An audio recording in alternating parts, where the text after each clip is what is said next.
Sa parole est rare, alors que les homicides se multiplient à Marseille. 3 règlements de compte rien que le week-end dernier, déjà 10 morts depuis le début du mois. Le directeur de la police judiciaire dans la cité phocéenne nous a accordé une interview exclusive ce matin sur Europe 1. Éric Arella est revenu sur ce week-end très meurtrier à Marseille. 3 hommes ont été tués par balle en pleine rue dans les quartiers nord de la ville. Et pour le patron de la PJ du Sud, il y a un changement de méthode depuis quelques années. Le règlement de compte entre malfaiteurs à l'ancienne, c'était 2 gars à moto avec le passager qui utilisait une arme de poing, souvent de calibre 11,43.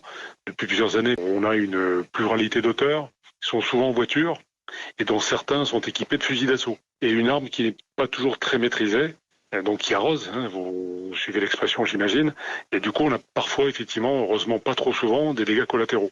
La jeune fille de 17 ans qui a été tuée là, il n'y a pas trop longtemps sur la commune de Septèmes-les-Vallons.